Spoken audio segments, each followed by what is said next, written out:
Hello, my name is Kim Bushaw. I'm one of the Family Science Specialists from the North Dakota State Extension Service. Thank you for joining me in the first of a four-part series on engaging adult learners. In Step 1, you'll be asked to think about those participants who arrive early to your sessions, and more importantly, finding ways to be sure all learners connect with and focus on the topic of the lesson in the first minutes of class. It's advantageous to adults to help them experience how the lesson will benefit their situation as well as how it connects to what they already know.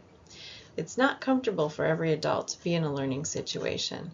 These activities are designed to help participants become comfortable with the learning environment, the teacher, other participants, and of course, the topic of the lesson. As we begin, let's take a look at the 5 principles of adult learners together. 1. Personal benefit. Adult learners are motivated to learn if the information solves or avoids a problem for them, provides an opportunity or increased status, and/or leads to professional or personal growth. 2. Experience. Adult learners have it, want to add to it, and like to share it. Make sure there's plenty of opportunity for that. 3. Self-direction. Adult learners like to have some control over their own learning, so remember to post the agenda, give them choices, and again, provide time for participation in small and large group activities and learning. 4. Application and action. Adult learners are busy, practical, and learn by doing. They learn best when there's immediate application for the learning. They participate actively in the learning process, and they can practice new skills or test new knowledge before leaving a learning situation to be sure that they've met the objectives. And 5. Learning styles. The learner taps into a variety of learning styles that fit their preferences and stimulate their multiple intelligences. As you'll note, number 4 is highlighted because number 4, application and action, will be the pieces that we'll cover most in our 4-part series. Step 1, early arrivals and attaching the topic to the learner. There are always those folks who show up very early for your sessions. Unfortunately, this is also the time you're trying to hook up a computer to a projector, find the coffee maker, and straighten the handouts that blew around the parking lot in a brisk North Dakota breeze. The following slides illustrate some low-cost ways to keep your early arrivals busy. You'll need to customize them to help the adult learners in your class connect with the topics you'll be exploring together. Posters, cartoons, and quotes that tie to your topic are welcome additions to your room. If you know you'll be short on time, ask the early participants to hang these around the room for you.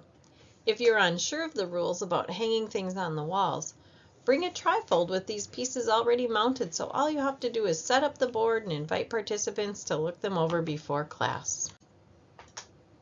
If you're not going to be available to welcome everyone in the room, ask an early arrival to be the greeter for that session.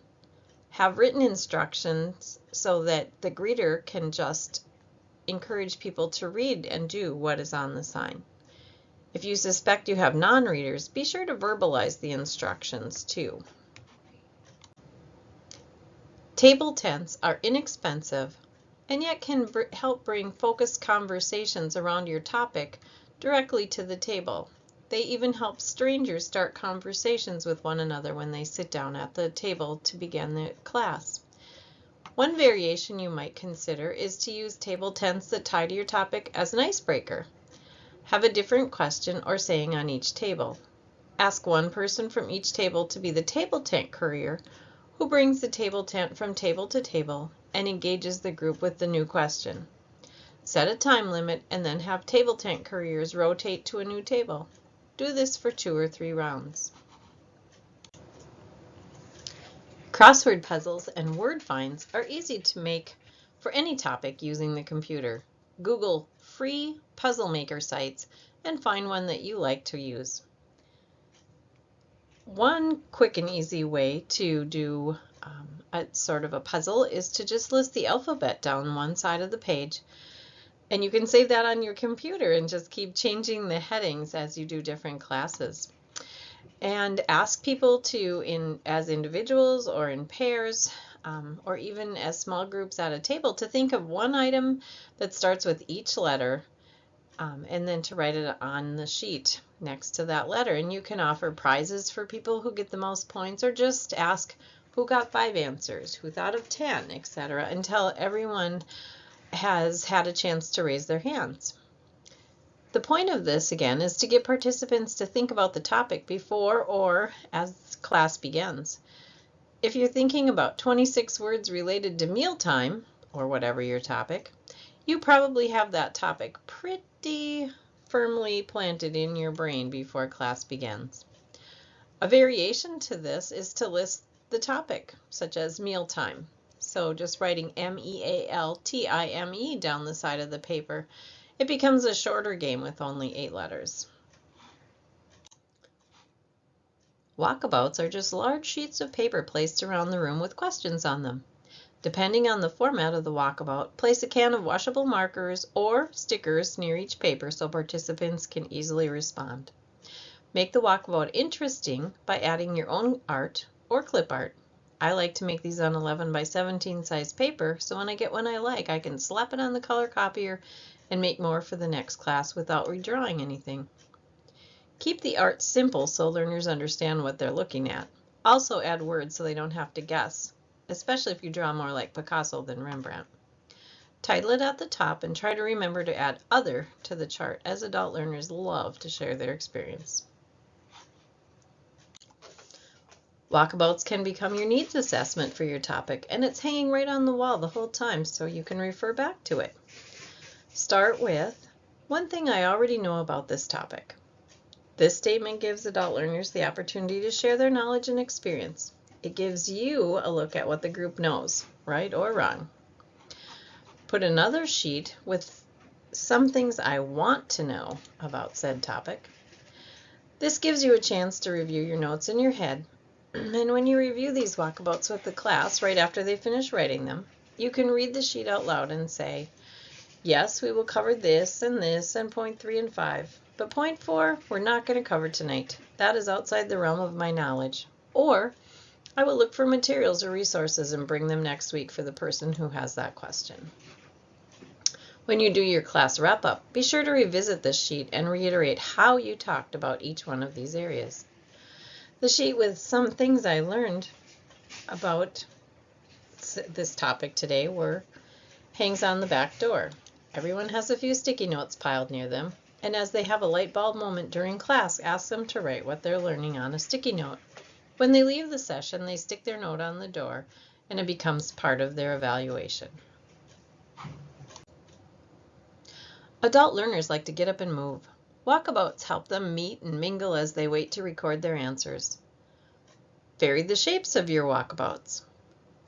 Use little sticky dots, especially if you have a large group and small paper. Also, they're cheaper than big dots, and large copy paper is cheaper than chart paper.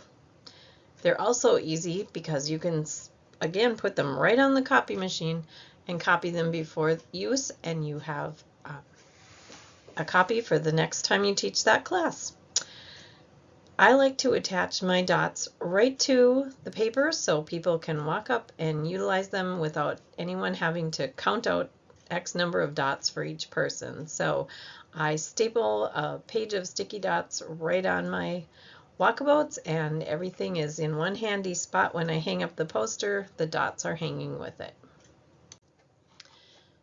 We tend to take a lot of class time with each person's very similar story when we could be helping them solve their problems instead.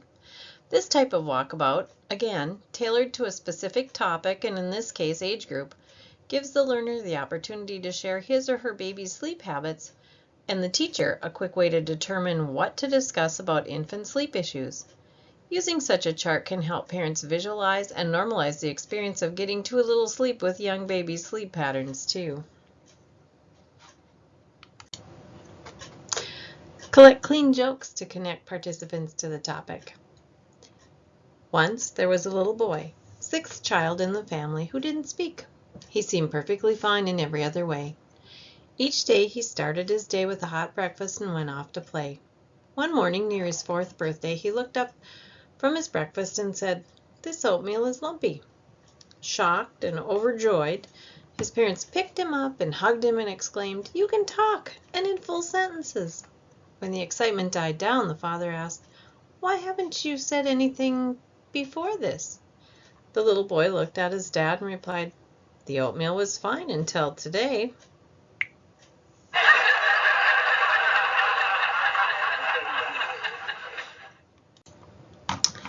You can involve your learners in very easy ways by interjecting a quick question in your talk.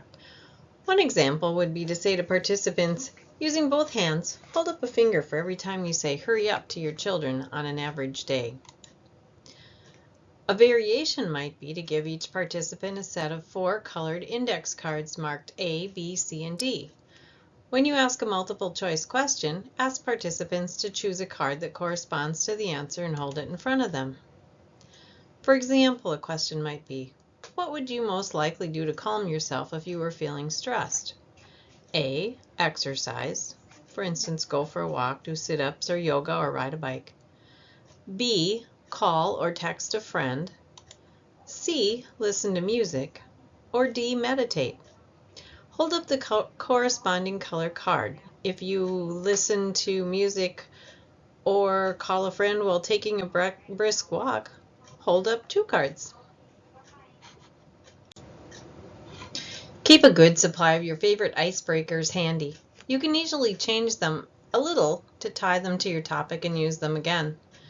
Keep in mind there are 2 basic types of icebreakers. Those that help you get to know your participants and for them to get to know each other. And the other kind is designed to help your learner connect to the day's topic.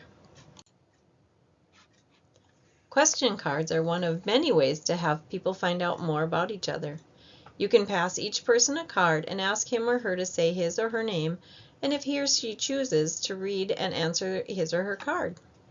2 possible variations you might try would be to draw 1 card and use just that one question that week. Have everyone say his or her name and his or her child's name and answer the question. If you need to make this part go faster, another thing you might try would be to divide the large group by tables or pairs and have people share in those smaller groups. If the topic is bedtime, use a moving icebreaker by standing in one corner of the room and saying to participants, "If you sleep in flannel, stand over here." Move a half a room away and say, "If you sleep in cotton, stand over here." Move again and say, "If you sleep in silk, stand over here." Participants can move to a new place every time whatever you say is true for them. You can continue with, "If you have to watch television to unwind before bed, stand over here." If you read as part of your nightly routine, stand over here. If you go to bed at more or less the same time each night, stand over here. If you have more than an hour fluctuation in your bedtime from one night to the next, stand over here. If you have a snack after dinner and before bedtime, stand over here. If you fall asleep on the couch or putting a child to sleep and wake up to go to bed, stand over here. If you exercise in the evening before bed, stand over here. As you discuss the topic of bedtime during your lesson, you can remind people of the elements of comfort, routine, sleep hygiene, and any other factors that were addressed in your icebreaker.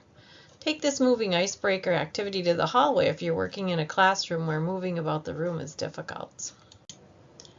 Adult learners come to their class from their busy lives. The ideas in this segment are designed to help them put that life on hold, attach themselves to the topic at hand, and prepare to work with others in class. Try adding one new idea from this segment to your next lesson. Segment 2 will focus on activities that can activate the content of your lesson. See you there!